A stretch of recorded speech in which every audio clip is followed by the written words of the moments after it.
ബിസ്മില്ലാഹ് അൽഹംദുലില്ലാഹ് അസ്സലാത്തു വസ്സലാമു അലാ റസൂലില്ലാഹി സ്വല്ലല്ലാഹു അലൈഹി വസല്ലം. റബ്ബിശ്റഹ് ലി സ്വദ്രി വയസ്സിർ ലി അംരി വഹ്ലുൽ ഉഖ്ദതം മിൻ ലിസാനി യഫ്ഖഹു ഖൗലി. അസ്സലാമു അലൈക്കും വറഹ്മത്തുള്ളാഹി വബറകാതുഹു. ഇൻഷാ അല്ലാഹ് ഇന്ന് പരിശുദ്ധ ഖുർആനിലെ 83-ാമത്തെ പേജാണ് നമ്മൾ അർത്ഥവും ആശയവും മനസ്സിലാക്കാൻ ഉദ്ദേശിക്കുന്നത്. സൂറത്തു നിസായിലെ 27 തുടങ്ങി 33 വരെയുള്ള ആയത്തുകളാണ് ഈ പേജിലുള്ളത്. നമ്മളിതിന് മുമ്പ് പറഞ്ഞ വിഷയം അള്ളാഹു പറയണത് എന്താണെന്ന് വെച്ചാൽ, അള്ളാഹു ഒരുപാട് നിയമങ്ങൾ നമുക്ക് പറഞ്ഞു തന്നു അല്ലേ ഈ സൂറത്തിൽ. അപ്പോൾ അതൊന്നും നിങ്ങളെ കുടുസാക്കാൻ വേണ്ടിയിട്ടല്ല, അല്ലെങ്കിൽ നിങ്ങളെ ബുദ്ധിമുട്ടിപ്പിക്കാൻ വേണ്ടിയിട്ടല്ല, നിങ്ങളെ നന്മയിലേക്ക് നയിക്കാൻ വേണ്ടിയിട്ടാണെന്നാണ് നമ്മൾ അവസാനം പറഞ്ഞത്. ഈ നിയമങ്ങളൊക്കെ നടപ്പാക്കണതിന് മുമ്പ് അല്ലെങ്കിൽ അവതരിക്കണതിന് മുമ്പ് ചെയ്തു പോയ തെറ്റുകളൊക്കെ അള്ളാഹു പുറത്തു തരുന്നു എന്ന് അള്ളാഹുവിടെ പറഞ്ഞു അല്ലേ. നിങ്ങളുടെ പശ്ചാത്താപം സ്വീകരിക്കും എന്ന് അള്ളാഹു പറഞ്ഞു. അപ്പോൾ ഈ ഇസ്ലാമിൻ്റെ നിയമങ്ങൾ മദീനയിൽ ഉണ്ടായിരുന്ന മുനാഫിക്കുകൾക്ക് ഭയങ്കര അസ്വസ്ഥത ഉണ്ടായിരുന്നു. കാരണം എന്താണെന്ന് വെച്ചാൽ 4-ൽ കൂടുതൽ വിവാഹം കഴിക്കാൻ പാടില്ല എന്ന് പറഞ്ഞു അല്ലേ. അന്നത്തെ കാലത്ത് എങ്ങനെയാണെന്ന് വെച്ചാൽ ഒരുപാട് ഭാര്യമാരെ സ്വീകരിച്ചിരുന്നവരാണ്. പിന്നെ ഒരേ സഹോദരിമാരെ ഒരേ സമയത്ത് കല്യാണം കഴിക്കാൻ പാടില്ല എന്ന് പറഞ്ഞു. അനന്തര സ്വത്തിൽ സ്ത്രീകൾക്ക് അവകാശം കൊടുത്തു. പിന്നെന്തായിരുന്നു, യുദ്ധകാലം കഴിഞ്ഞാൽ സ്ത്രീക്ക് വേറൊരു വിവാഹം കഴിക്കാമെന്ന് പറഞ്ഞു. പിന്നെ സ്വന്തം വാപ്പാൻ്റെ മറ്റു ഭാര്യമാരെ വിവാഹം കഴിക്കാൻ പാടില്ല. ഇതൊന്നും അവർക്ക് അങ്ങോട്ട് ഉൾക്കൊള്ളാനായിട്ട് പറ്റിയിട്ടുണ്ടായിരുന്നില്ല. ഇതൊക്കെ അവർക്ക് അസ്വസ്ഥത ഉണ്ടാക്കിയിരുന്നു. അപ്പോൾ എങ്ങനെയെങ്കിലും ഈ നിയമങ്ങളെയൊക്കെ ഒന്ന് മാറ്റിയിരുന്നെങ്കിൽ, ഈ സത്യവിശ്വാസികളും കൂടി ഞങ്ങളുടെ കൂടെ വന്നിരുന്നെങ്കിൽ എന്നൊക്കെ അവർക്ക് ആഗ്രഹം ഉണ്ടായിരുന്നു. അടുത്ത ആയത്തിലപ്പോൾ അള്ളാഹു പറയണത്, അള്ളാഹു ഉദ്ദേശിക്കുന്നത് നിങ്ങളുടെ പശ്ചാത്താപം സ്വീകരിക്കാനാണ്. അങ്ങനെ നിങ്ങൾ നന്നാവാൻ വേണ്ടിയിട്ടാണ്. മറ്റുള്ളവരെ, ഈ സ്വന്തം സുഖം ആഗ്രഹിച്ച് നടക്കുന്ന ആളുണ്ടല്ലോ, ദേഹേച്ഛകളെ പിൻപറ്റുന്നവർ ആഗ്രഹിക്കണം എന്താണെന്ന് വെച്ചാൽ നിങ്ങളും കൂടി ഒന്ന് ഈ നേരായ മാർഗത്തിൽ നിന്നും തെറ്റിപ്പോയിരുന്നെങ്കിൽ എന്നാണ് അവർ ആഗ്രഹിക്കണതെന്നാണ് അള്ളാഹു പറഞ്ഞു തരുന്നത്. പിന്നെ അത് കഴിഞ്ഞിട്ട് അള്ളാഹു പറയാണ്, നിങ്ങൾക്കൊരിക്കലും ബുദ്ധിമുട്ടുണ്ടാക്കാനല്ല, അള്ളാഹു നിങ്ങൾക്കെല്ലാം ലഘുവാക്കി തരാനാണ് ഉദ്ദേശിച്ചിരിക്കണതെന്ന്. മനുഷ്യനെ സൃഷ്ടിച്ചിരിക്കുന്നത് വളരെ ബലഹീനനായിക്കൊണ്ടാണ്. അവന് ഒരുപാട് ദുർബലതകളുണ്ട് എന്ന് അള്ളാഹു തന്നെ പറയാണല്ലേ. നമ്മളെ സൃഷ്ടിച്ച അള്ളാഹു പറയാണ്, ഒരുപാട് ദുർബലതയോടുകൂടി തന്നെയാണ് മനുഷ്യനെ സൃഷ്ടിച്ചിട്ടുള്ളത്. അപ്പോൾ നിങ്ങൾക്ക് ബുദ്ധിമുട്ടില്ലാണ്ട് നല്ല രീതിയിൽ ജീവിക്കാനുള്ള നിയമവ്യവസ്ഥകളാണ് ഈ പറഞ്ഞു തന്നേക്കണേന്നാണ് അള്ളാഹു നമുക്ക് പറഞ്ഞു തരുന്നത്. ആയത്ത് നമുക്ക് നോക്കാം. أعوذ بالله من الشيطان الرجيم بسم الله الرحمن الرحيم والله يريد أن يتوب عليكم ويريد الذين يتبعون الشهوات أن تميلوا ميلا عظيما. والله الله യുരീദു എന്ന് വെച്ചാൽ അറാദ ഉദ്ദേശിച്ചു, യുരീദു ഉദ്ദേശിക്കുന്നു, യതൂബ അലൈക്കും നിങ്ങളുടെ തൗബ സ്വീകരിക്കുവാൻ, അന്നച്ചാകുവാൻ, താബ പശ്ചാത്തപിച്ചു എന്നാണ്, യതൂബ് പശ്ചാത്തപിക്കുന്നു. അപ്പം നിങ്ങളുടെ പശ്ചാത്താപം സ്വീകരിക്കുവാൻ അള്ളാഹു ഉദ്ദേശിക്കുന്നു. അലൈക്കും എന്ന് വെച്ചാൽ നിങ്ങളുടെ പശ്ചാത്താപം സ്വീകരിക്കാൻ അള്ളാഹു ഉദ്ദേശിക്കുന്നു. വയുരീദുല്ലദീന യത്തബിഊന ഷഹവാത്ത്, ഷഹവാത്ത് എന്ന് വെച്ചാൽ ദേഹേച്ഛകൾ എന്നാണ്. സ്വന്തം ശരീരത്തിൻ്റെ സുഖങ്ങൾ അല്ലെങ്കിൽ ശരീരത്തിൻ്റെ അല്ലെങ്കിൽ മനസ്സിൻ്റെ ഇച്ഛകൾ, അതിനെ പിൻപറ്റുന്ന ആളുകൾ എന്താണ് ഉദ്ദേശിക്കുന്നത്? അൻ തമീലു മൈലൻ അലീമ, മാല എന്ന് വെച്ചാൽ ചെരിഞ്ഞു എന്നാണ്, ചെരിഞ്ഞു, തെറ്റി. അപ്പം അൻ തമീലു നിങ്ങൾ തെറ്റിപ്പോകാൻ, മൈലൻ ഒരു തെറ്റൽ, അലീമ ഒരു വമ്പിച്ച, ഈ നേരായ മാർഗത്തിൽ നിന്ന് നിങ്ങൾ തെറ്റിപ്പോകുവാനാണ് അവരുദ്ദേശിക്കുന്നത് എന്നാണ് അള്ളാഹു നമുക്ക് പറഞ്ഞു തരുന്നത്. ഇനി അള്ളാഹു പറയാണ്, യുരീദുല്ലാഹു അള്ളാഹു ഉദ്ദേശിക്കുന്നു, അൻ യുഖഫിഫ അൻകും, യുഖഫിഫ എന്ന് വെച്ചാൽ ലഘൂകരിച്ച് തരുവാൻ, നിങ്ങൾക്ക് എളുപ്പമാക്കി തരുവാൻ, അൻകും നിങ്ങൾക്ക്, വഖുലിഖൽ ഇൻസാനു ദഈഫ അള്ളാഹു പറയാണ്, മനുഷ്യനെ സൃഷ്ടിച്ചിരിക്കുന്നത് എങ്ങനെയാണ്? ബലഹീനനായിക്കൊണ്ടാണ്. ഖലഖ എന്ന് വെച്ചാൽ സൃഷ്ടിച്ചു, ഖുലിഖ സൃഷ്ടിക്കപ്പെട്ടു, അൽ ഇൻസാൻ എന്ന് വെച്ചാൽ മനുഷ്യൻ, ദഈഫ ബലഹീനനായിക്കൊണ്ടാണ് എന്നാണ് അള്ളാഹു പറഞ്ഞു തരുന്നത്. ഈ ദേഹേച്ഛകളെ പിൻപറ്റുന്നവർ അല്ലെങ്കിൽ മുനാഫിക്കുകളാണല്ലേ അവര് ഇവരെ വഴിതെറ്റിക്കും എന്ന് പറഞ്ഞാൽ എന്താണെന്ന് വെച്ചാൽ, ഈ സ്വഹാബികളൊക്കെ ചിലപ്പോൾ ഒന്നില്ലെങ്കിൽ അവരുടെ പിതാക്കന്മാർ ഒരേ സമയത്ത് 2 സഹോദരിമാരെ വിവാഹം കഴിച്ചതിലുണ്ടായ മക്കളൊക്കെ ആയിരിക്കാം ഈ നിയമം അവതരിക്കണതിന് മുമ്പ്. അപ്പോൾ ഈ നിയമം അവതരിച്ചപ്പോൾ ഈ മുനാഫിക്കുകളും ഈ ബാക്കിയുള്ള അവിശ്വാസികളൊക്കെ ചെന്നിട്ട് ഇവരോട് പറയും, സ്വഹാബികളോട് പറയും, ഇപ്പം എന്തായി, നിങ്ങൾ മുഹമ്മദിനെ പിൻപറ്റി നടന്നിട്ട് സല്ലല്ലാഹു അലൈഹി വസല്ലം പിൻപറ്റി നടന്നിട്ട് നിങ്ങൾക്ക് എന്താ കിട്ടിയത്? നിങ്ങളിപ്പോൾ ജാരസന്തതിയാണെന്നാണ് പറയണത്. കാരണം ഇവരുടെ മാതാക്കൾ ചിലപ്പോൾ സഹോദരിമാരായിരിക്കും, ഒരേ സമയത്ത് കല്യാണം കഴിച്ചവരായിരിക്കാം, അല്ലെങ്കിൽ മുമ്പത്തെ കാലത്ത് വാപ്പാടെ വേറൊരു ഭാര്യനെ കല്യാണം കഴിച്ചിട്ട് അതിലുണ്ടായ മക്കളായിരിക്കാം ഈ സ്വഹാബികൾ. അപ്പോൾ പറഞ്ഞു ഇപ്പം എന്തുണ്ടായി, നിങ്ങളെയൊക്കെ തള്ളിക്കളയല്ലേ ചെയ്യണത് എന്ന് പറഞ്ഞിട്ട് ഇവരിങ്ങനെ തെറ്റിക്കാൻ നോക്കുകയാണ്. ഇപ്പം ഇത്രയും നാൾ നിങ്ങൾ നടന്നിട്ട് വല്ല കാര്യം ഉണ്ടായോ അങ്ങനെയൊക്കെ പറഞ്ഞിട്ട് ഇവരെ പരമാവധി ഇതിൽ നിന്നും നബി സല്ലല്ലാഹു അലൈഹി വസല്ലമയിൽ നിന്നും തെറ്റിക്കാനാണ് ഇവർ ശ്രമിച്ചുകൊണ്ടിരുന്നത്. അപ്പം അള്ളാഹു പറയാണ്, നിങ്ങൾക്ക് ഈ നിയമങ്ങളൊക്കെ നൽകിയത് നിങ്ങളുടെ ജീവിതത്തിൽ ഉണ്ടായി വന്ന ദുരാചാരങ്ങളെയൊക്കെ തുടച്ചു നീക്കാനും ഇവരെ ഏറ്റവും നല്ല രീതിയിൽ മനുഷ്യർക്ക് ഏറ്റവും നല്ല മാർഗം കാണിച്ചു തരാനും വേണ്ടിയാണ് അള്ളാഹു ഉദ്ദേശിച്ചത്. അതുകൊണ്ടാണ് ഈ നിയമങ്ങളൊക്കെ തന്നത് എന്നാണ് അള്ളാഹു അപ്പോൾ പറഞ്ഞു തരുന്നത്. ഇനി അടുത്തതായിട്ട് അള്ളാഹു പറയണത് സാമ്പത്തിക ഇടപാടിനെ കുറിച്ചിട്ടാണ്. നമുക്ക് കച്ചവടം നടത്തുമ്പോൾ ഏറ്റവും നല്ല കച്ചവടം എന്ന് പറയുന്നത് പരസ്പരം തൃപ്തിപ്പെട്ടുകൊണ്ട് നടത്തുന്ന കച്ചവടമാണ്. ഇനി ഒരിക്കലും നിങ്ങളുടെ സഹോദരൻ്റെ പൈസ, അതായത് മറ്റൊരാളുടെ പൈസ അന്യായമായി യാതൊരു തരത്തിലും യാതൊരു സ്വത്തും അന്യായമായി നിങ്ങൾ തിന്നാൻ പാടില്ല, അല്ലെങ്കിൽ നിങ്ങൾ ഉപയോഗിക്കാൻ പാടില്ല എന്നാണ് അള്ളാഹു പറയണത്. ആയത്ത് നമുക്ക് നോക്കാം. يا أيها الذين آمنوا لا تأكلوا أموالكم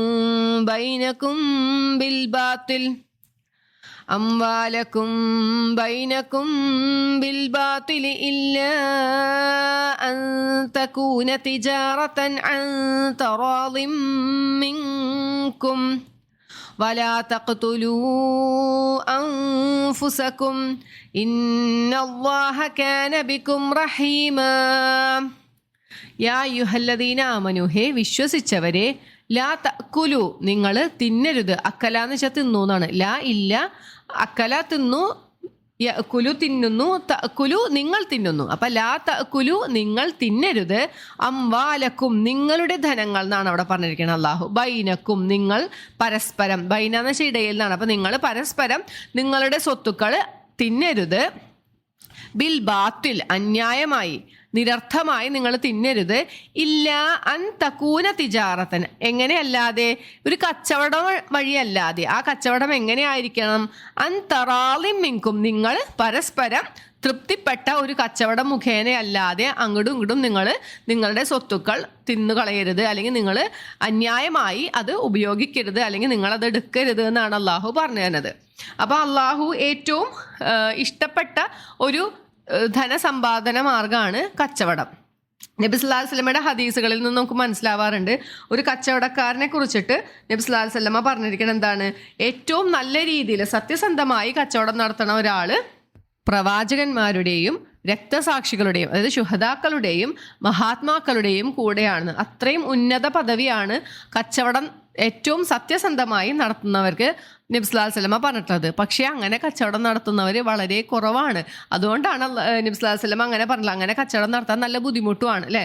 നമ്മൾ കച്ചവടത്തിന് ലാഭം ഉണ്ടാക്കാൻ വേണ്ടി പലതരത്തിലുള്ള അഡ്ജസ്റ്റ്മെന്റ്സ് ഒക്കെ ചെയ്യാറുണ്ട് അല്ലേ. അപ്പം അങ്ങനെ നടത്തുന്ന കച്ചവടമൊന്നും ശരിയല്ല എന്നാണ് പറയണത്. അത് മാത്രമല്ല നബി സല്ലല്ലാഹു അലൈഹി വസല്ലമ പറഞ്ഞെന്താണ്? കൈകൊണ്ട് നിങ്ങൾ സമ്പാദിക്കുന്ന സമ്പാദ്യത്തിൽ ഏറ്റവും നല്ലത് കച്ചവടത്തിലൂടെ സമ്പാദിക്കുന്നതാണ്.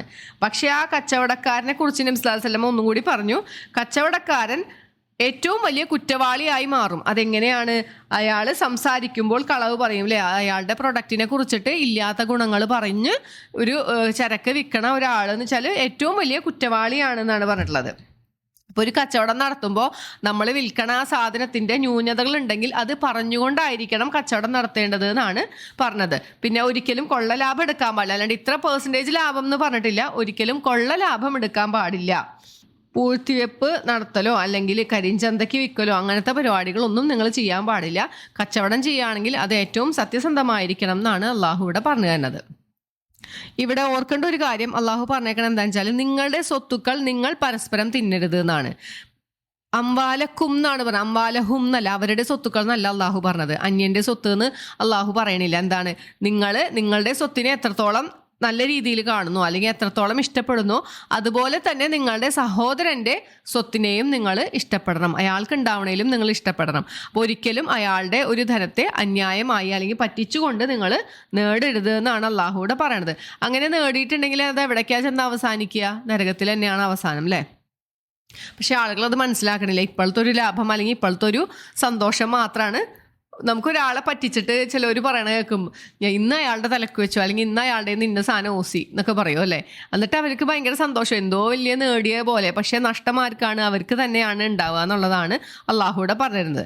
പിന്നെ പറഞ്ഞു വലാ തഖ്തുലു അൻഫുസക്കും, നിങ്ങൾ നിങ്ങളെ തന്നെ കൊല്ലരുത് എന്ന് പറഞ്ഞു. അവിടെ ഒരു വ്യാഖ്യാനം പറയണത് ആത്മഹത്യനെ കുറിച്ചിട്ടാണ്. നിങ്ങൾ എന്തൊക്കെ തന്നെ ജീവിതത്തിൽ ബുദ്ധിമുട്ട് വന്നാലും ഒരിക്കലും ആത്മഹത്യ ചെയ്യരുത്. അല്ലെങ്കിൽ ഇങ്ങനെ നിങ്ങൾ അന്യായമായി സമ്പാദിക്കുന്നതിലൂടെ നിങ്ങൾ നിങ്ങളെ തന്നെയാണ് കൊല്ലണം അല്ലേ. അത് അവസാനം ചെന്നെത്തുന്നത് നരകത്തിലേക്കാണ്, നിങ്ങളെ തന്നെയാണ് നശിപ്പിച്ച് കളയണത്. അങ്ങനെ ഒരു വ്യാഖ്യാനം കൂടി ഇതിന് തന്നിട്ടുണ്ട്. എന്ത് തന്നെ ആയാലും നമ്മൾ മറ്റൊരാളുടെ സ്വത്ത് അന്യായമായി തിന്നരുത്, നമ്മളുടെ ശരീരത്തെ നമ്മളായിട്ട് തന്നെ നശിപ്പിക്കരുത്. അത് രണ്ടുമാണ് നമുക്ക് ഇതിൽ നിന്ന് മനസ്സിലാവുന്ന കാര്യം. ഇന്നല്ലാഹ കാന ബിക്കും റഹീമ, നിശ്ചയമായും അള്ളാഹു നിങ്ങളോട് ഏറെ കരുണയുള്ളവൻ അല്ലെങ്കിൽ കൃപയുള്ളവനാകുന്നു എന്നാണ് അള്ളാഹു പറഞ്ഞു തരുന്നത്. നമുക്കിപ്പോൾ എന്തെങ്കിലും കുറവുകളുണ്ട് അല്ലേ, ആൾക്കാർക്ക് പൈസ മറ്റുള്ളവരെടുക്കാൻ തോന്നുന്നത് എന്താ, എനിക്ക് ഇനിയും വേണം എന്നുള്ള ആഗ്രഹം കൊണ്ടാണല്ലേ. അപ്പം അള്ളാഹുവിന് വളരെ കൃപയുള്ളവനാണ്, അള്ളാഹു നിങ്ങൾക്ക് വേണ്ടതൊക്കെ തരും. അത്യാഗ്രഹം ഉണ്ടാവാണ്ടിരുന്നാൽ മതി എന്നാണ് ഇതിൽ നിന്ന് മനസ്സിലാക്കേണ്ടത്. അപ്പോൾ ഈ ഒരു ആയത്തിലൂടെ അള്ളാഹു ഒരുപാട് കാര്യങ്ങളെ നിരോധിക്കുന്നുണ്ടല്ലേ. പലിശ ഇടപാടുകൾ അല്ലേ, പലിശ എന്ന് പറഞ്ഞാൽ മറ്റൊരാളുടെ ധനം അന്യായമായി നമ്മൾ പറ്റലാണ്.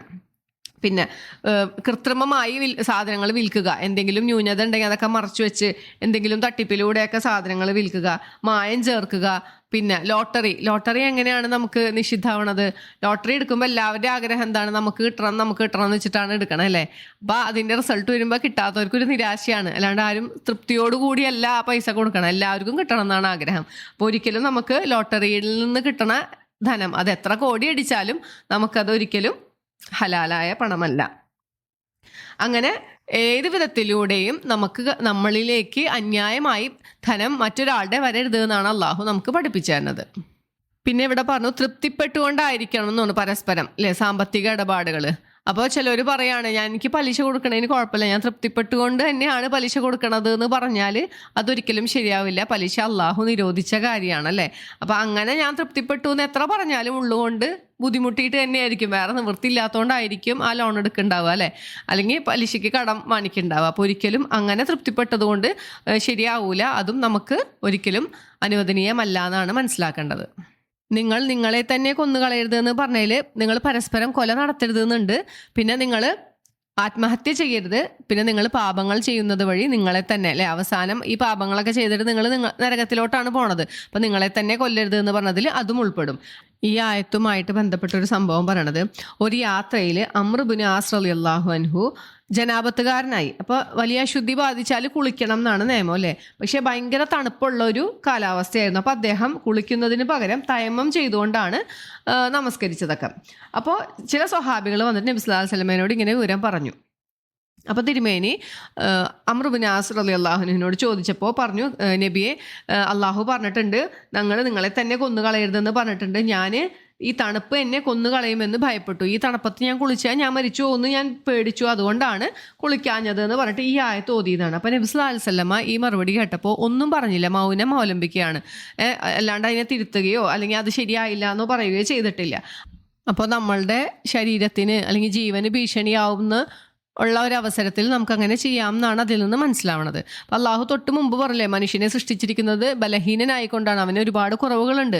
ആ കുറവുകൾ എന്തൊക്കെ തന്നെ ഉണ്ടെങ്കിലും നിങ്ങൾക്ക് അതിലൂടെ വന്നുപോയ തെറ്റുകളൊക്കെ അള്ളാഹു പുറത്തു തരുന്നവനാണെന്നാണ് ഈ ആയത്തിൻ്റെ അവസാനത്തിൽ അള്ളാഹു പറഞ്ഞത്. ഇന്നല്ലാഹ കാന ബിക്കും റഹീമ, അള്ളാഹു നിങ്ങളോട് ഏറ്റവും കൃപയുള്ളവനാണെന്ന് പറഞ്ഞത്. അടുത്ത ആയത്തിൽ അള്ളാഹു പറയണത്, ഇപ്പം ഇത്രയും കാര്യങ്ങൾ അള്ളാഹു വിശദമായിട്ട് പറഞ്ഞു തന്നു. എന്നിട്ട് ഇതൊക്കെ മനസ്സിലാക്കിയതിന് ശേഷം ഇനി ആരെങ്കിലും അക്രമിയായിക്കൊണ്ട് ഈ പറഞ്ഞൊക്കെ ചെയ്ത അന്യൻ്റെ സ്വത്ത് എടുക്കുകയോ അല്ലെങ്കിൽ ആത്മഹത്യ ചെയ്യുകയോ അങ്ങോട്ടും കൊല ചെയ്യുകയോ ഒക്കെ ചെയ്തിട്ടുണ്ടെങ്കിൽ അവൻ ചെന്ന് പതിക്കുന്നത് എവിടെയാണ്? നരകത്തിലാണ് എന്നാണ് അള്ളാഹു പറയണത്. അള്ളാഹു അവനെ നരകത്തിൽ കിടത്തിയിരിക്കും എന്ന് അള്ളാഹു പറഞ്ഞു തരാണ്. അത് അള്ളാഹ്ക്ക് യാതൊരു ബുദ്ധിമുട്ടുള്ള കാര്യമല്ല. നിങ്ങളെ ഒന്നുമില്ലാത്തതിൽ നിന്നും ഈ കണ്ടാക്കെ സൃഷ്ടിക്കാവുന്ന അള്ളാഹുവിന് അത് വളരെ എളുപ്പമുള്ളൊരു കാര്യമാണെന്നാണ് അള്ളാഹു പറയണത്. വമൻ യഫ്അൽ ദാലിക, മൻ എന്ന് വെച്ചാൽ ആരെങ്കിലും, ഫഅല പ്രവർത്തിച്ചു, യഫ്അൽ പ്രവർത്തിക്കുന്നു, ആരെങ്കിലും പ്രവർത്തിക്കുന്ന പക്ഷം, ദാലിക അത് ഈ പറഞ്ഞതൊക്കെ പ്രവർത്തിച്ചാൽ, ഉദ്വാനൻ അതിക്രമമായി, വളുൽമൻ അക്രമമായും കൊണ്ടും, ഫസൗഫ ഫ എന്നാൽ സൗഫാഞ്ച വഴിയെ ഭാവിയിൽ, നുസ്ലീഹി അവനെ നാം കടത്തി എരിയിക്കും, നാറ തീയിൽ അതായത് നരകത്തിൽ കടത്തി എരിയിക്കും, വകാന ദാലിക അത് ആകുന്നു, അലല്ലാഹി അള്ളാഹുവിൻ്റെ മേൽ, യസീറ ഏറ്റവും എളുപ്പമുള്ളതാകുന്നു എന്നാണ് അള്ളാഹു പറഞ്ഞു തന്നത്. അടുത്ത ആയത്ത് അള്ളാഹു സത്യവിശ്വാസികൾക്ക് ഒരു ആശ്വാസമായിക്കൊണ്ട് പറയുന്ന ഒരു ആയത്താണ്. എന്താണെന്ന് വെച്ചാൽ, നിങ്ങൾ വൻ പാപങ്ങളിൽ നിന്നൊക്കെ വിട്ടു നിൽക്കുന്ന പക്ഷം നിങ്ങളുടെ ചെറുപാപങ്ങളൊക്കെ അള്ളാഹു മൂടി വെച്ചു തരും, നിങ്ങളെ ഒരു മാന്യമായ പ്രവേശന സ്ഥാനത്ത്, അതായത് സ്വർഗത്തിലേക്ക് അള്ളാഹു പ്രവേശിപ്പിക്കുന്നതാണ് എന്നാണ് അള്ളാഹു പറഞ്ഞു തന്നത്. അപ്പോൾ ഈ സൂറത്തു നിസായിലെ 5 ആയത്തുകളെ കുറിച്ചിട്ട് ഇബ്നു മസൂദ് റളിയല്ലാഹു അൻഹു പറഞ്ഞത് അങ്ങനെയാണ്: സൂറത്തു നിസായിലെ 5 ആയത്തുകൾ ഇഹലോകം മുഴുവനേക്കാളും എനിക്ക് ഇഷ്ടപ്പെട്ടതാകുന്നു എന്നാണ്. അദ്ദേഹം പറഞ്ഞ 5 ആയത്തുകളിൽ ആദ്യത്തെ ആയത്ത് ഇതാണ്, 31-ാമത്തെ ആയത്ത്. ഈ ആയത്തിനെ കുറിച്ചിട്ട് തന്നെ ഇബ്നു അബ്ബാസ് റളിയല്ലാഹു അൻഹു പറഞ്ഞത്, ഈ സമുദായത്തെ സംബന്ധിച്ചിടത്തോളം ഇഹത്തിനെക്കാട്ടും ഉത്തമമായ ആയത്തുകളാണെന്ന് പറഞ്ഞിട്ട് അദ്ദേഹം 8 ആയത്തുകൾ പറഞ്ഞു. അതിൽ പറഞ്ഞിട്ടുള്ളത് ആയത്തുകൾ 26, 27, 28 നമ്മൾ പഠിച്ച ഈ 3 ആയത്തുകളും പിന്നെ 4-മതായിട്ട് പറഞ്ഞതാണ് ഈ ആയത്ത്, 31-ാമത്തെ ആയത്ത്. ഇനി ഒരു 4 ആയത്തും കൂടി ഉണ്ട്, ഇൻഷാ അല്ലാഹ് നമുക്ക് അവിടെ എത്തുമ്പോൾ അത് പറയാം. അപ്പോൾ ഈ ആയത്ത് ഇങ്ങനെയാണ്: ഇൻ തജ്തനിബൂ കബായിറ മാ തുൻഹൗന അൻഹു നുകഫിർ അൻകും സയ്യിആതികും വനുദ്ഖിൽകും മുദ്ഖലൻ കരീമാ.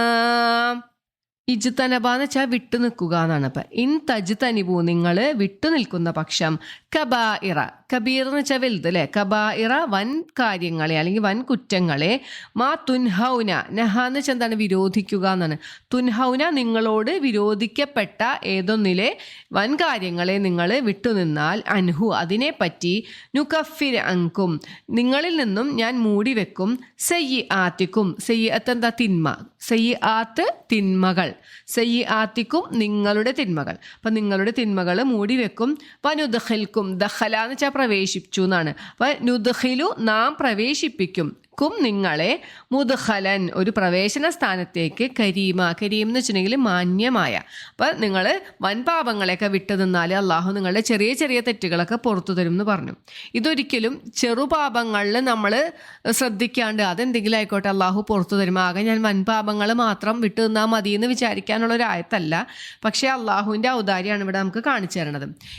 പ്രബലമായ ഒരു ഹദീസിൽ നബി സല്ലല്ലാഹു അലൈഹി വസല്ലമ പറഞ്ഞു, 7 മഹാപാപങ്ങളെ നിങ്ങൾ വർജിക്കുവിൻ, വിനാശകരമായ 7 പാപങ്ങളെ നിങ്ങൾ വർജിക്കുവിൻ എന്ന് പറഞ്ഞിട്ട് നബി സല്ലല്ലാഹു അലൈഹി വസല്ലമ പറഞ്ഞത്, ഒന്നാമത്തത് ഷിർക്കാണ്, അള്ളാഹുവിനോട് പങ്കുചേർക്കൽ, അള്ളാഹു അല്ലാണ്ട് വേറെ എന്തിനെങ്കിലും ആരാധിക്കുക, അല്ലെങ്കിൽ അള്ളാഹുവിൻ്റെ മാത്രം അവകാശപ്പെടുന്ന, അള്ളാഹുവിന് മാത്രം അർഹതപ്പെടുന്ന എന്തെങ്കിലും ഒരു ക്വാളിറ്റി വേറൊരാൾക്ക് ഉണ്ട് എന്ന് പറയാം അല്ലേ, മറഞ്ഞ കാര്യങ്ങൾ അറിയുമെന്ന് പറയുക, അല്ലെങ്കിൽ നമ്മൾക്ക് ശുപാർശ ചെയ്യുമെന്ന് പറയുക അല്ലേ, അങ്ങനെയൊക്കെ അള്ളാഹുവിന് സമന്മാരെ ഉണ്ടാക്കൽ ഷിർക്കാണ് ഏറ്റവും വലിയ പാപങ്ങളിൽ ഒന്നാമത്തേത്. രണ്ടാമതായിട്ട് അള്ളാഹു പറഞ്ഞു, നിങ്ങൾ അന്യായമായി ഒരാളെ കൊല്ലുക, കൊലപാതകമാണ് രണ്ടാമത്തത് പറഞ്ഞത്. മൂന്നാമത്തത് സിഹർ, സിഹർ എന്ന് വെച്ചാൽ ആഭിചാരം നടത്തൽ. 4-മത്തത് പലിശ വൻപാപങ്ങളിൽ പെട്ട ഒരു കാര്യമാണ്. 5-മത്തത് അനാഥകളുടെ സ്വത്തുകൾ തിന്നുക, അനാഥകളുടെ സ്വത്ത് നമ്മൾ അന്യായമായി കൈപ്പറ്റുക. പിന്നെന്താ, യുദ്ധം നടന്നുകൊണ്ടിരിക്കെ യുദ്ധത്തിൽ നിന്നും തിരിഞ്ഞു ഓടുക, പിന്തിരിഞ്ഞു ഓടല് ഒരു മഹാപാപമായിട്ടാണ് നബി സല്ലല്ലാഹു അലൈഹി വസല്ലമ പറഞ്ഞിട്ടുള്ളത്. അടുത്തത് പറഞ്ഞത്, സത്യവിശ്വാസിനിയായ ദുർവൃത്തിയിലൊന്നും ഏർപ്പെടാത്ത ഒരു സ്ത്രീയെക്കുറിച്ച് വ്യഭിചാരാരോപണം പോലെയുള്ള കുറ്റങ്ങളൊക്കെ പറഞ്ഞു വരുത്തുക. ഇതും ഒരു വൻ പാപമായിട്ടാണ് നബി സല്ലല്ലാഹു അലൈഹി വസല്ലമ പറഞ്ഞു തന്നിട്ടുള്ളത്. ഈ 7 പുറമെ ഒരുപാട് കാര്യങ്ങൾ വൻപാപങ്ങളിൽ പെടുന്നത് തന്നെയാണ്. മാതാപിതാക്കളെ ഉപദ്രവിക്കുക, അവരെ ശപിക്കുക, കള്ളസാക്ഷ്യം പറയുക, ഇതൊക്കെ ഇതിൽ ഉൾപ്പെട്ടതാണ്. അപ്പോൾ ഈ വൻപാപങ്ങൾ എന്ന് പറയുന്നത് ഈ 7 മാത്രം ഒതുങ്ങി നിൽക്കണതല്ല. പണ്ഡിതന്മാർ പറയണത് മഹാപാപങ്ങൾ 70ഉം അതിലധികവും കാണുന്നു എന്നാണ് മുന്നത്തെ പണ്ഡിതന്മാരൊക്കെ നമുക്ക് പറഞ്ഞു തന്നിട്ടുള്ളത്. ഇബ്നു അബ്ബാസ് റളിയല്ലാഹു അൻഹുവിനോട് മഹാപാപങ്ങൾ ഏതൊക്കെയാണ്, അത് ഈ 7 എന്ന് ചോദിച്ചപ്പോൾ അദ്ദേഹം പറഞ്ഞ മറുപടി ഇങ്ങനെയാണ്: അത് 7 അടുപ്പം 700 അത് 7 അല്ല, അതിൽ കൂടുതൽ 700 വരെ മഹാപാപങ്ങളിൽ പെടുന്ന കാര്യങ്ങളുണ്ട് എന്ന്. എങ്കിലും പാപമോചനം തേടി നമ്മളൊരാളൊരു തെറ്റ് ചെയ്തു പോയി ആത്മാർത്ഥമായി പാപമോചനം തേടിയിട്ടുണ്ടെങ്കിൽ അള്ളാഹു ആ മഹാപാപത്തെ പുറത്തു തരും എന്നാണ് പറയണത്. ഇനി ഒരു ചെറിയൊരു കാര്യം തന്നെ പതിവാക്കിയാലോ, നിസ്സാര പാപം പതിവാക്കുന്നതോടുകൂടി അതൊരു നിസ്സാര പാപമായിട്ട് ഗണിക്കൂല എന്നാണ് പറയണത്. ഒരിക്കലും ഒരു തെറ്റിനെ ഇതൊരു ചെറിയ തെറ്റാണ് അല്ലെങ്കിൽ ഇത് ഏറ്റവും വലിയ തെറ്റാണെന്ന് പറയാൻ പറ്റില്ല എന്ന്. അപ്പോൾ നമ്മളൊരു വലിയ തെറ്റ് ചെയ്തു, എന്നിട്ട് പശ്ചാത്തപിച്ച് അള്ളാഹു പുറത്തു വരും. ഒരു ചെറിയ തെറ്റ് വളരെ നിസ്സാരമായി കണ്ടുകൊണ്ട് നമ്മളത് ആവർത്തിച്ചുകൊണ്ടിരുന്നാൽ അത് വൻപാപങ്ങളിൽ തന്നെ ഗണിക്കപ്പെടും എന്നാണ് മനസ്സിലാക്കേണ്ടത്. ഇനി അടുത്ത ആയത്തിൽ അള്ളാഹു പറഞ്ഞത്, നിങ്ങൾ മറ്റുള്ളവർക്ക് കിട്ടിയ അനുഗ്രഹങ്ങൾ കണ്ടിട്ട് ഒരിക്കലും നിങ്ങൾ അതിനെ മോഹിക്കരുത്. അയ്യോ എനിക്കും അത് കിട്ടിയിരുന്നെങ്കിൽ എന്ന് നിങ്ങൾ ആഗ്രഹിക്കരുത്. എപ്പോഴും അള്ളാഹു തൊട്ട് മുമ്പ് പറഞ്ഞെന്താണ്, നിങ്ങൾ മറ്റുള്ളവർ അന്യൻ്റെ സ്വത്ത് നിങ്ങൾ അക്രമമായി കൈപ്പറ്റരുത് എന്നൊക്കെ പറഞ്ഞു. അതിൻ്റെ ഇനി അങ്ങനെ കൈപ്പറ്റേണ്ട വരണം എപ്പോഴാണ്, നമുക്ക് കൂടുതൽ ആഗ്രഹങ്ങൾ വരുമ്പോഴാണല്ലേ. അപ്പോൾ ഒരിക്കലും നിങ്ങൾ ദുർമോഹത്തിന് അടിമപ്പെടരുത് എന്നാണ് അള്ളാഹു അടുത്ത ആയത്തിൽ പറഞ്ഞത്. അള്ളാഹു പലർക്കും പലതരത്തിലാണ് അള്ളാഹു ശ്രേഷ്ഠത നൽകിയിട്ടുള്ളത്. പുരുഷന് നൽകിയ മാതിരി ആയിരിക്കില്ല സ്ത്രീക്ക് നൽകിയിട്ടുണ്ടാവുക. അല്ലെങ്കിൽ ചിലരെ ധനികരായി അള്ളാഹു സൃഷ്ടിച്ചു, ചിലവരെ ദരിദ്രരായി സൃഷ്ടിച്ചു. സൗന്ദര്യത്തിൻ്റെ വിഷയത്തിലല്ലേ, ചിലവർ നല്ല ഭംഗിയുള്ളവരായിരിക്കാം, ചിലവർ അത്രത്തോളം ഭംഗിയില്ലാത്തവരായിട്ടും. പലരുടെയും കാഴ്ചപ്പാടനുസരിച്ച് അതിലൊക്കെ മാറ്റം ഉണ്ടാവും അല്ലേ. അപ്പം അള്ളാഹു പറയാണ്, നിങ്ങൾ ചിലർക്ക് ചിലരേക്കാൾ അള്ളാഹു ശ്രേഷ്ഠത നൽകി. അത് കണ്ടിട്ട് നിങ്ങൾ ഒരിക്കലും കൊതിക്കരുത്, എനിക്കും അത് കിട്ടണം, കുശുമ്പ് തോന്നരുത് എന്ന്. അസൂയ എന്ന് പറയുന്ന സാധനം നമ്മളെ നശിപ്പിച്ച് കളയും. ആകെ 2 വിഷയത്തിൽ മാത്രമാണ് അസൂയ വെച്ചുകൊള്ളാൻ അള്ളാഹു പറഞ്ഞു തന്നിട്ടുള്ളത്. ആ 2 കാര്യങ്ങൾ എന്താണ്? ഒരാൾക്ക് ഒരുപാട് ധനമുണ്ട്, ആ ധനം അള്ളാഹു നൽകിയിട്ട് അത് അദ്ദേഹം അള്ളാഹുവിൻ്റെ മാർഗത്തിൽ വേണ്ടതുപോലെ ചിലവഴിക്കുന്നത് കാണുമ്പോൾ നമുക്ക് തോന്നാം, എങ്ങനെയാണ് തോന്നേണ്ടത്, അയാളുടെ ധനം മുഴുവൻ നശിച്ചു പോട്ടെ എന്നുള്ള കുശുമ്പല്ല തോന്നേണ്ടത്. എങ്ങനെയാണ് തോന്നേണ്ടത്, എനിക്കും അതുപോലെ ധനം ഉണ്ടായിരുന്നെങ്കിൽ എനിക്കും അള്ളാഹുവിൻ്റെ മാർഗത്തിൽ ചെലവഴിക്കാമായിരുന്നല്ലോ എന്നൊരാഗ്രഹം. അവിടെയാണ് ഈ അസൂയ എന്ന് പറയുന്നത്. അങ്ങനെ നിങ്ങൾക്ക് ആഗ്രഹിക്കാം. അതുപോലെ തന്നെ അള്ളാഹുവിൻ്റെ ഗ്രന്ഥത്തിൽ വിജ്ഞാനം നൽകപ്പെട്ടു, അള്ളാഹു ഒരുപാട് അറിവ് നൽകി, അതനുസരിച്ചിട്ട് അയാൾ പഠിച്ചു, അതനുസരിച്ച് മറ്റുള്ളവർക്ക് പഠിപ്പിക്കുകയും ചെയ്തു. അങ്ങനെ ഒരാളെ കാണുമ്പോൾ നമുക്ക് തോന്നാം, എനിക്കും അങ്ങനെ ആയിരുന്നെങ്കിൽ, എനിക്കും അങ്ങനെ അറിവ് ലഭിച്ചിരുന്നെങ്കിൽ എന്ന് ആഗ്രഹിക്കാം. ഈ 2 കാര്യത്തിലല്ലാണ്ട് മറ്റുള്ളവർക്ക് കിട്ടിയിട്ടുള്ള ഏതൊരു അനുഗ്രഹത്തിലും നമുക്ക് അസൂയ ഉണ്ടാവാൻ പാടില്ല എന്നാണ് അള്ളാഹു അടുത്ത ആയത്തിൽ പറഞ്ഞു തരുന്നത്. അപ്പോൾ വലാ തത്തമന്നൗ, തമന്ന എന്ന് വെച്ചിട്ടുണ്ടെങ്കിൽ ആഗ്രഹിക്കുക, മോഹിക്കുക എന്നൊക്കെയാണ്. അപ്പം ആൻഡ് തൊട്ട് മുമ്പത്തെ ആയത്തുമായിട്ട് കണക്ഷനുള്ള ആയത്ത് തന്നെയാണ് ഈ പറയണത് അല്ലേ. ഇല്ല, മന്ന എന്ന് വെച്ചാൽ ആഗ്രഹിച്ചു, അല്ലെങ്കിൽ തമന്ന മോഹിച്ചു. തത്തമന്ന നിങ്ങൾ മോഹിക്കരുത്. മാ ഫദ്ദലല്ലാഹു അള്ളാഹു ശ്രേഷ്ഠമാക്കിയ യാതൊന്നിനെ ബിഹി അത് മുഖേന. ആരെയാണ് ശ്രേഷ്ഠമാക്കിയത്? ബഅ്ലുക്കും അലാ ബഅ്ൽ, നിങ്ങളിൽ ചിലർക്ക് ചിലരേക്കാൾ ശ്രേഷ്ഠത അള്ളാഹു നൽകിയതിൽ നിങ്ങൾ മോഹിക്കരുത്. ലിർരിജാലി, പിന്നെ അള്ളാഹു പറയാണ് പുരുഷന്മാർക്കുണ്ട് നസീബുൻ ഒരു ഓഹരിയുണ്ട്, മിമ്മക്തസബു അവർ സമ്പാദിച്ചതിൽ നിന്ന്, അവരെന്തൊക്കെ നന്മ ചെയ്ത് സമ്പാദിച്ചു അതിൽ നിന്നൊരു ഓഹരി അവർക്കുണ്ട്. സ്ത്രീകൾക്കുമുണ്ട് നസീബുൻ ഓഹരിയുണ്ട്, മിമ്മക്തസബന അവർ സമ്പാദിച്ചുണ്ടാക്കിയതിൽ നിന്നും. അതായത് പുരുഷൻ ചെയ്താലും സ്ത്രീ ചെയ്താലും അവർക്കൊക്കെ ചെയ്യണതിനനുസരിച്ചുള്ള പ്രതിഫലം അള്ളാഹു നൽകും എന്നാണ് പറയണത്. വസ് അലുല്ലാഹ മിൻ ഫദ്ലി, നിങ്ങൾ മറ്റുള്ളവരുടെ അനുഗ്രഹം നോക്കി അസൂയപ്പെടാണ്ട് അള്ളാഹുവിൻ്റെ അനുഗ്രഹത്തെ നിങ്ങൾ ചോദിക്കുക, അള്ളാഹുവിൻ്റെ ഫളിനെ നിങ്ങൾ ചോദിക്കുക എന്നാണ് അള്ളാഹു പറഞ്ഞത്. ഇന്നല്ലാഹ കാന ബികുല്ലി ഷൈഇൻ അലീമ, അള്ളാഹു എല്ലാ കാര്യത്തിനെ കുറിച്ചും അറിവുള്ളവനാകുന്നു എന്നാണ് ഈ ആയത്തുകൊണ്ട് അള്ളാഹു പറഞ്ഞു തന്നത്. ഈ ആയത്ത് അവതരിക്കാനുള്ളൊരു സന്ദർഭം എന്ന് പറയുന്നത്, ഉമ്മു സലമ റളിയല്ലാഹു അൻഹ നബി സല്ലല്ലാഹു അലൈഹി വസല്ലമയോട് ചോദിച്ചു, പുരുഷന്മാർക്ക് യുദ്ധം ചെയ്യാൻ അവസരം അല്ലേ, അവരെ യുദ്ധത്തിന് വേണ്ടി ക്ഷണിക്കുന്നുണ്ട്, സ്ത്രീകൾക്ക് അത്രത്തോളം അവസരം കിട്ടാറില്ല, സ്ത്രീകൾക്ക് നിർബന്ധമില്ല, പക്ഷേ യുദ്ധത്തിൽ പങ്കെടുത്തിട്ടൊക്കെ ഉണ്ട്, പക്ഷേ പുരുഷന്മാരുടെ അത്ര അവസരങ്ങൾ കിട്ടാറില്ല. അതുപോലെ അനന്തരാവകാശത്തിൽ പുരുഷന് സ്ത്രീകളെക്കാൾ ഇരട്ടിയുണ്ട് അല്ലേ, 2 സ്ത്രീകളുടെ ഓഹരിയാണ് പുരുഷനുള്ളത്. പിന്നെ നമ്മൾ സൂറത്തുൽ ബഖറ പഠിച്ചപ്പോൾ മനസ്സിലാക്കിയിട്ടുണ്ടായിരുന്നു, കടമിടപാട് നടത്തുമ്പോൾ സാക്ഷിയായിട്ട് ഒരു പുരുഷന് പകരം 2 സ്ത്രീകൾ സാക്ഷി നിൽക്കണം എന്നാണ് പറഞ്ഞത്. അപ്പോൾ അങ്ങനെയാണെങ്കിൽ ഈ കർമ്മത്തിൻ്റെ ഫലങ്ങൾ നമ്മൾ ചെയ്യണ ഓരോ കർമ്മങ്ങളുണ്ടല്ലോ, അതിൻ്റെ പ്രതിഫലത്തിലും അങ്ങനെ തന്നെ ആയിരിക്കുമോ, സ്ത്രീകൾക്ക് കുറവായിരിക്കുമോ, പുരുഷൻ്റെ പകുതിയേ ഉള്ളോ എന്നാണ് ഉമ്മു സലമ റളിയല്ലാഹു അൻഹ ചോദിച്ചത്. ഒരിക്കലും മറ്റൊരു സ്ത്രീയും വന്ന് ഇതുപോലെ തന്നെ ചോദിച്ചു, അനന്തരാവകാശത്തിൽ പുരുഷന്മാർക്ക് സ്ത്രീകളുടെ 2 ഭാഗമുണ്ട്, അപ്പം അതുപോലെ തന്നെയാണോ, ഞങ്ങൾ കർമ്മങ്ങൾ ചെയ്യുമ്പോഴും അങ്ങനെ തന്നെയാണോ എന്ന് ചോദിച്ചപ്പോൾ അവതരിച്ച ആയത്താണ് ഈ 32-ാമത്തെ ആയത്ത്.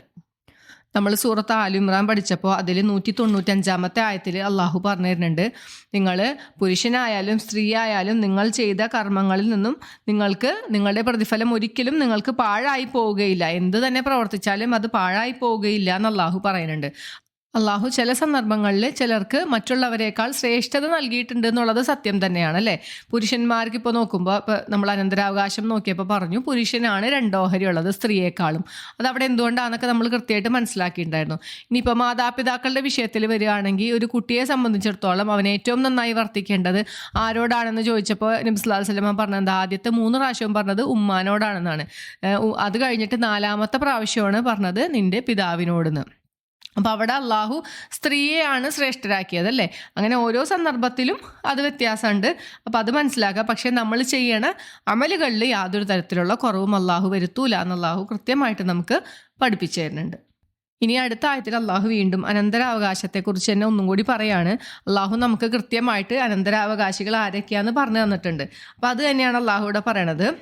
വലിക്കുല്ലിൻ ജഅൽന, എല്ലാവർക്കും നാം ഏർപ്പെടുത്തി തന്നിരിക്കുന്നു. മൗല എന്ന് വെച്ചാൽ ബന്ധുക്കളെ, മിമ്മ തറക്കൽ വാലിദാനി വൽ അഖറബൂൻ, നിങ്ങളുടെ മാതാപിതാക്കളോ അടുത്ത ബന്ധുക്കളോ വിട്ടേച്ചു പോയ സ്വത്തിൻ്റെ അവകാശികളെ അള്ളാഹു തന്നെ നിങ്ങൾക്ക് ഏർപ്പെടുത്തി തന്നിട്ടുണ്ട്. ഇനി നിങ്ങളായിട്ട് അതിൽ പ്രത്യേകിച്ച് മാറ്റമൊന്നും വരുത്താനില്ല എന്നാണ് ഒരു കാര്യം മനസ്സിലാക്കേണ്ടത്.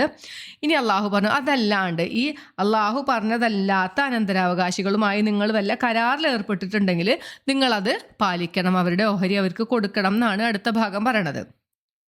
വല്ലദീന അഖദത് ഐമാനുക്കും, അഖദ എന്ന് വെച്ചാൽ കെട്ടിയിരിക്കുന്നു അല്ലെങ്കിൽ ഏർപ്പെട്ടിരിക്കുന്നു എന്നൊക്കെയാണ്.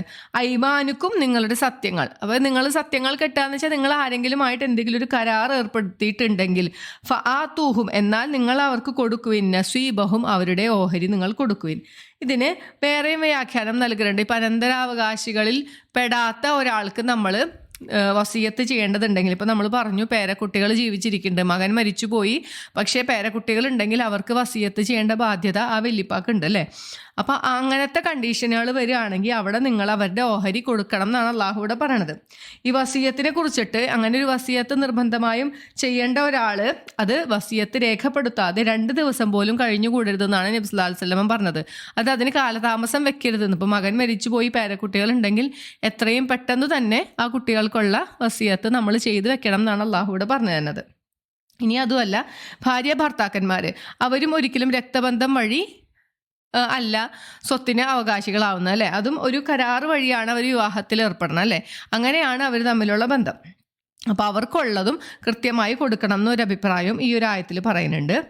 ഇന്നല്ലാഹ കാന അലാ കുല്ലി ഷൈഇൻ ഷഹീദ, അള്ളാഹു പറഞ്ഞു നിശ്ചയമായും അള്ളാഹു എല്ലാത്തിനും സാക്ഷിയാകുന്നു. നിങ്ങൾ ചെയ്യണ എല്ലാ കാര്യത്തിനും അള്ളാഹു സാക്ഷിയായിക്കൊണ്ടുണ്ട് എന്നുള്ളൊരു താക്കീത് അവിടെ അള്ളാഹു നമുക്ക് നൽകുകയാണ്.